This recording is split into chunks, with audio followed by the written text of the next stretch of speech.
It's so irritating when somebody is mistreating you or dislikes you or talks about you when nothing bad has happened. You haven't done anything to them. You probably barely even know them. In some situations, you might not even have met them, but somebody just has such strong, negative, yet baseless opinions about you.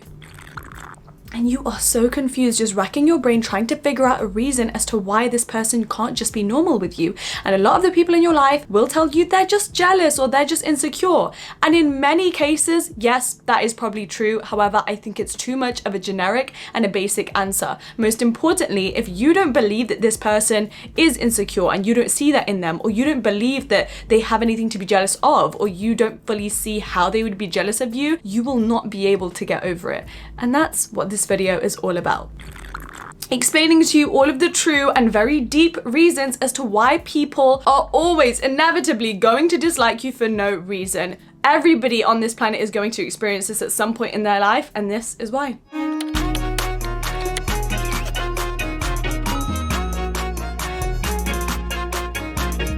Before we start, disclaimer, it girls take accountability. I'm not here to say that it's cute to assume that you are in the right all the time and that you can do no wrong even if you didn't necessarily intend to. I am here to advocate for the fact that you should take a very hard and long look at anything you could have done to maybe unintentionally say something to upset someone, or really look at your actions and how it might affect another person. This video is for when you've gone through that accountability process and you know 100% fact you definitely have not done anything to hurt this person before and they are just being mean to you for no reason. I'm making this video to make you realize you are not the problem, because that's what these people who are disliking you want you to think. And I know exactly how it is to be in that place, and it is unacceptable. It's gonna affect your self-love, your relationship with yourself, even your self-trust, and we're just not here for that. Before I get right into it, I actually wanted to share with you guys a resource that would be really helpful in today's video subject, and that is a class on Skillshare that you can take, which is called How to Be Happy, and it is a Stoicism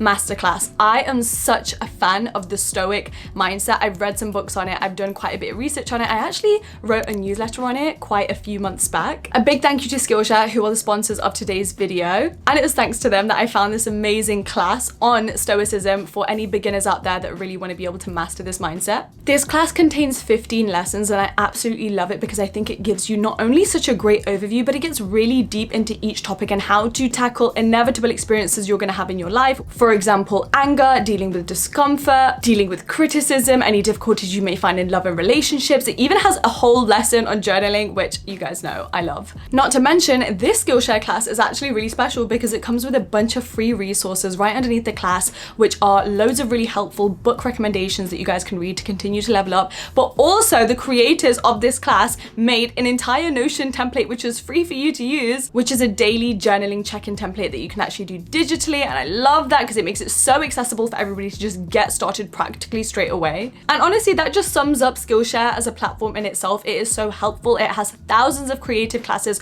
across countless categories so that you can master and go from beginner to expert in literally any topic you could think of, whether it be design, freelance, productivity, marketing, photography, music, and literally so much more. You can learn at your own pace, create and share a project after completing the class and the lessons within it, and even get feedback from the community underneath. I love how interactive it is, and you can talk with all of the other people that will be taking the same class as you on Skillshare. So if you'd like to give it a try, I have a special gift for you all. If you click the link below in my description, the first 500 people to click it will get their first month of Skillshare entirely free. Okay, reality check time. People don't dislike you for no reason because you're just this unlikable person and people are threatened by you or jealous or insecure. People dislike you for no reason because you are too high up in their mental hierarchy and they need to take you down. These people don't consciously know it, okay? This is an entirely subconscious thing, but they think that you're better than them. And that's why a lot of the time, these people that are mean to you and will insult you and will act as your hater will often say, "You're so full of yourself. Oh, you think that you're better than me and you think that like you're this great." No, I literally never said that. It's just that you're thinking it. And they'll project this view onto you because all of their insecurities are just spilling out one by one. They hate the fact that you are better, and I know you don't think you're better and you weren't even thinking like that, but this is what insecure people do. With every single person they meet in their life, they immediately, automatically compare themselves to them. Because they have such a lack of self-esteem and self-worth, they figure out what they are worthy of and where their confidence should lie based on who they are interacting with and where they stand in comparison to all of the people around them. And that's why the biggest thing that haters and insecure people do is pick on others. It's a literal physical example of that comparison. They are studying everyone so deeply to figure out what their flaws are so they can take them down a few notches in their social hierarchy in their head and place themselves on a pedestal above. That's how they determine their value. It's like their own twisted version of self-love, which obviously doesn't make any of their opinions of you valid, because clearly you're not even a person to them. You're simply an obstacle that is standing in the way of them getting to their confidence. So let them do what they need to do, because this is clearly not about you. Another reason people will dislike you for no reason is because of something called cognitive dissonance. Cognitive dissonance is when you have inconsistent thoughts, beliefs, and attitudes, but most importantly, it's when you have one thought, but your actions literally never match. E.g., you really want to be healthy and you really want to work out, but you literally never do anything to get there, and all of your actions are the exact opposite of your desire to do so and of your belief that that's how you should be. So essentially, they want something, but they won't action it. All of a sudden, they see you walk into the room and you have everything you have ever wanted because you are constantly working towards it, because you are constantly keeping your promises to yourself, because you are a walking, talking reflection of actually being a success in whatever way that might mean to you and this phase of your life. Maybe it's that you are studying in university, maybe it's that you're getting good grades, maybe it's that you have really good friendships, maybe it's that you are in a loving, high standard relationship, or that you just started your business. See, they want what you have, but because they don't have it and because they won't action it, they now need to sell themselves a story as to why they don't want it to make themselves feel better. So they are going to look at you and they are immediately going to pick out all of the flaws on what you are doing and start convincing themselves that something must be wrong with this. E.g., oh, you're running a business? I mean, that must be so stressful. Or like, what are you gonna do if it doesn't work out? That's not very realistic. And you know, that's gonna be really, really expensive. And have you really thought this through? They are just gonna have all of these negative assumptions about running a business, for example, as opposed to a normal, self-assured, confident, secure person who would be like, oh my God, congrats. So what gave you the idea? And how are you finding it? And what's your goals? Like, what's the end plan? I wanna learn all about it. No. These people are coming from a pure place of negativity because it is soothing the discomfort that comes up in themselves, seeing you do something that they wish they could do themselves, but they know that they can't. Because people crave comfort, and seeing someone have something that you wish you could have, but you don't have the confidence or the courage to know, oh, I'm the creator of my own destiny, I could do that too. That's very, very tough. That's a horrible feeling to have to deal with. And so then, the path of least resistance and the path of most comfort is disliking you. It's the easiest way out of it for them. And it's all because you are challenging their worldview and their attitudes and beliefs simply by you just existing and living your life. And if you think about it, it makes sense. Like, of course they're gonna dislike you for being in your business girly era when they know that they've settled in their career and they don't have the confidence to know that they can literally change their life at any given moment. Of course they're gonna dislike you. Another reason is that your abundance simply reflects their own lack and scarcity in their life and in their self. Your aura, your energy, how you make other people feel, how much other people like you, your flawless makeup skills, your fashion sense, your intellect, your humor, your personality, the way that you carry yourself, even your relationships. They are seeing all of these things, and all of that light and that abundance that follows you, that skill, that talent, just reflects their own inner darkness, at least to them. I know to you, you're not seeing it this way, but this is how they are viewing it. Oh, who does she think she is overdressing? Simply because you have good fashion sense and they don't, it flips into that. Who does she think she is? She's so full of herself. She cares so much about her looks. Or you knowing how to work a room and make connections with people and communicate and be the life of the party turns into, oh my God, you love being the center of attention, or you're so loud, or like let other people speak for once. So you become a threat.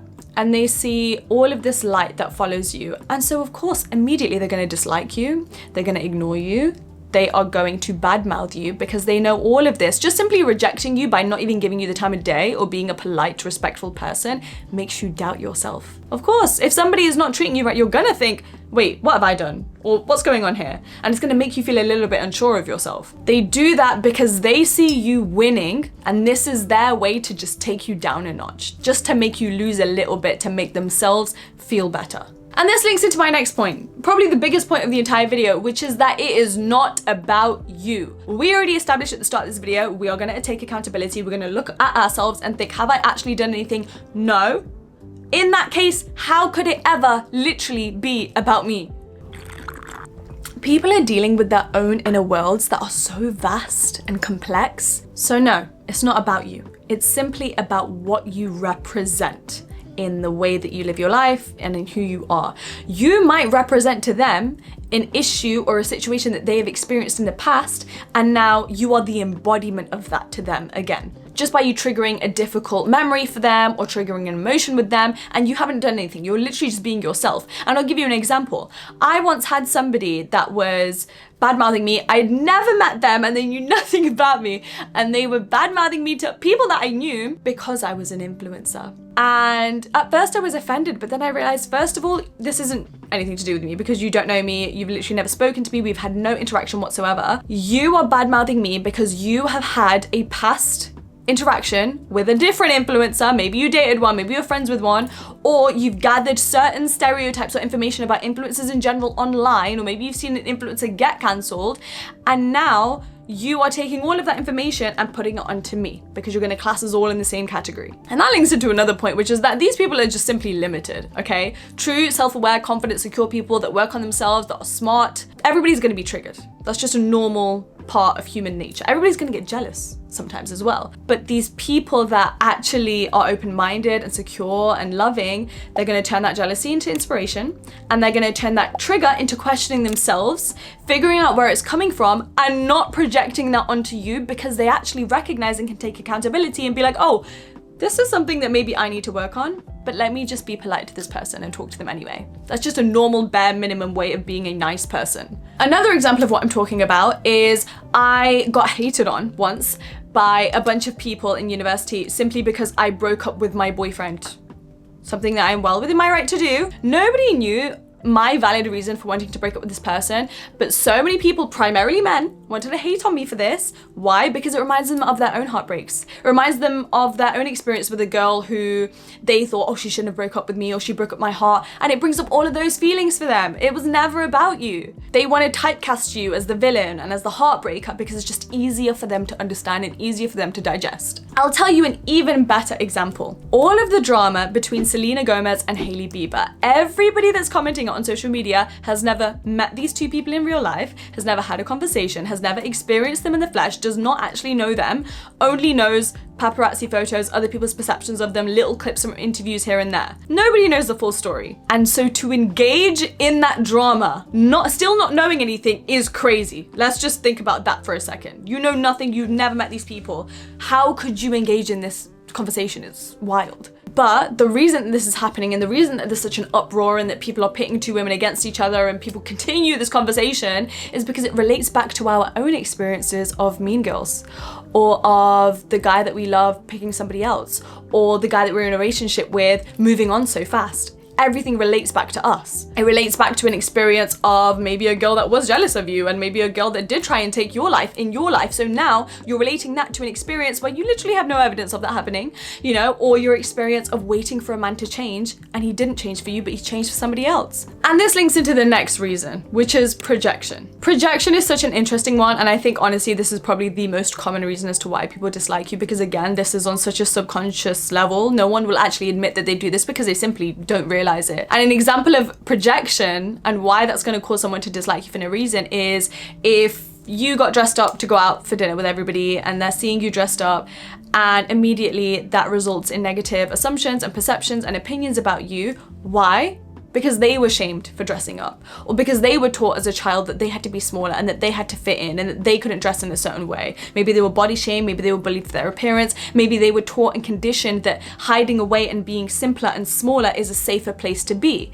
And that's absolutely fine if they are your beliefs. But because all of that represents pain and trauma and upset and repression and rejection within them and their relationship with themselves, they have that dislike towards themselves on the topic of dressing up. So then you dressing up, when they don't accept that within themselves, of course they're going to dislike you. They don't accept and allow themselves to do that, so they can't allow you to do it either. It's literally just an extension of their own inner world and their own inner opinions. And that leads us onto confirmation bias. Confirmation bias is when you purposely look for information and evidence that confirms what you are already choosing to believe. Even if that belief is irrational and based on like one little example, and even if there's so much evidence out there that contradicts that belief, doesn't matter. Confirmation bias is gonna make you look for all of the little examples and all of the little things that you can cling on to try and make your belief true. Whereas if you just step back and look at the picture as a whole, that belief just simply would never be true. So for example, someone saying that they don't like you, or maybe just being jealous of you because you're attractive or you're smart or you're amazing and you're kind and you're funny and other people like you, right? So they now have this belief of I don't like you or I'm jealous of you. And now they're gonna look for loads of little things that will support that belief so that they can feel more confident in it. For example, they're gonna decide I don't like you, and then let's say that you are being really outspoken and confident. Oh my God, she's so full of herself. Always wants to be the center of attention. Can't let anybody else speak. So selfish. Whereas if you were just a little bit on the quieter side, so stuck up, doesn't even get involved with anybody, isn't even considerate to contribute to the conversation, so quiet and so boring. If you're really nice to people, oh my God, she's so fake. Oh my God, she just really wants approval from other people and validation. You can just see it. But if you just stay in your own lane a little bit, it's like, oh my God, she's not even social or considerate or kind to other people. See what I'm trying to say? That leads us on to jealousy. I did want to leave this towards the end of the video because I think it's something that a lot of people talk about all the time. I'm not saying it's invalid. I do think it's true in so many cases. But first, I just wanted to talk about all of the reasons that aren't discussed that much of the time. On the topic of jealousy, why do people get jealous of us and why do they use that as a reason to dislike us? Again, this is a completely subconscious thing. They didn't even realize that they're doing it. And I think jealousy is a hard one because a lot of the time you're gonna think, but what do you even have to be jealous of? Or like, I have all of these hard things in my life. Why would you want my life? Or why are you trying to be like me? Or you might think they have everything and you might look up to them or admire them and be like, but you are doing great, you know?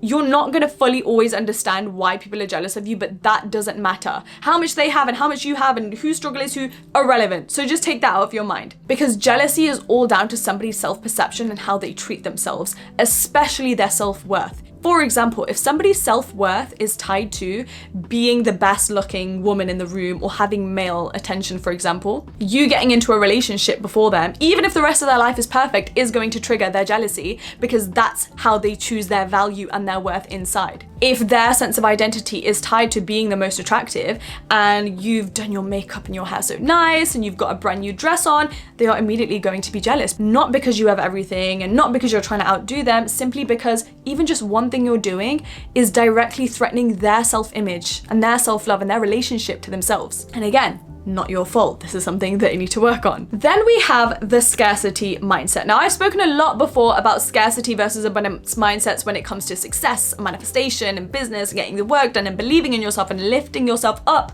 and attracting things into your life that actually align with where you want to be. But I've never spoken about it when it comes to other people's scarcity mindsets affecting you. People with scarcity mindsets will dislike you for no reason because they have a core belief that there is not enough love, success, money, joy to go around in the world. So by seeing you get a new job or a promotion or a romantic relationship or a brand new group of friends or success or fame or clout on social media, they're like, oh my God, you're taking from me. That's literally what they think. And we already know on this side of the internet, that is absolutely not the case. Everybody can win, everybody can eat at the table. There is more than enough for everybody to get what they want. But, you know, scarcity mindsets can stick with us since childhood. and they can 100% be changed, but of course you need to put the work in to be able to do that. You need to do your self-development. You need to watch your Core videos to be able to overcome that. But if you're not doing that, and if you're just gonna stick with this mindset and these scarce beliefs that you have, you are gonna project it onto everybody else. So if you hit 1 million subscribers on YouTube, that means that they're failing all of a sudden, just because maybe their timeline is taking them a little bit longer. And because your business is going viral and generating so much sales and you're getting success in it, that means theirs is less likely to, and now it's gonna be harder to enter that industry and do the same, which again is not true. And just because you're not comparing yourself to other people doesn't mean they're not comparing themselves to you. They are going to see it as a direct threat to them, and that you are literally directly taking from them. And then that's what leads to dismissing your achievements, making negative assumptions about what you're doing, e.g. the business example I gave, making it out like it's a bad thing, gossiping, or giving you backhanded compliments to try and downplay everything you're doing to, again, ease that discomfort that comes up within themselves. And the last reason for this video as to why people dislike you for no reason is they simply have too much time on their hands. Sometimes it just goes down to that. Because honestly, why are you studying people? Why are you looking that deeply into the situation? Why are you trying to build an opinion on me when you've never even had an interaction with me? Why are you building a story based on literally nothing but your own imagination? Why are you using one conversation we've had to build out my entire identity and the way that I should think and I should act according to your opinion? I'm sorry, who asked? People are out here working jobs. Okay, they are working on their self-development. They are finding out what hobbies they love. They are manifesting their desires. They are attracting better people into their life. They are creating the life of their dreams. They are achieving their goals. And you're in the corner making up narratives about people to make yourself feel better. Too much time. Too much time. And I want you to remember that, okay? Because I know that it's gonna be hard to understand why other people do this, because you don't do this and none of the people in your circle do this, but that's because you are booked and you're busy and you've got things to entertain you and you've got good people in your life and you've got goals to work towards and you've got passions and you've got YouTube videos to watch to be able to level up into the person you've always wanted to be. These people who don't have any of that ambition or that drive, all they have is judging other people to try and put themselves on that pedestal and move themselves up in that mental hierarchy. Remember that. And that brings us to the end of this video. I hope, this is my only hope, that this video brought you so much reassurance and so much confidence, because I have been in this situation so many times. I've seen other people be in this situation sometimes, and I know how much it can break you down and make you doubt yourself and have you questioning back and forth, like, what did I do? Or, did I say something unintentionally? And you try to communicate it, but maybe you're just met with anger or hostility and negativity, and it can make you feel like you're giving off the wrong vibe or that you are unlikable. We're not gonna do that. We're not gonna do that. And I want you to come back to this video and watch it or share it with a friend who might be going through a similar situation, so that the next time these insecure, jealous, limited people try to push their negativity onto you, you have this just shield and it's gonna bounce right back off, because you know where it's coming from and you know it's never ever been about you. Thank you so much for watching. Please comment down below, let me know what you enjoyed about this video, and be sure to check out everything below in the description. If you didn't know, I've written a book. This is your ultimate guide to real self-love. I actually recently came out with a self-growth journal. I'm gonna be launching the next journal soon, so be sure to check it out. Follow me on Instagram, because that's where I'm sharing all of my updates on what I'm up to and what I'm releasing to help you guys level up. But just thank you for watching and thank you for your support. I really appreciate you, and I hope you have the most amazing week before I see you again on Friday for a brand new video. Bye, I appreciate you. Mwah.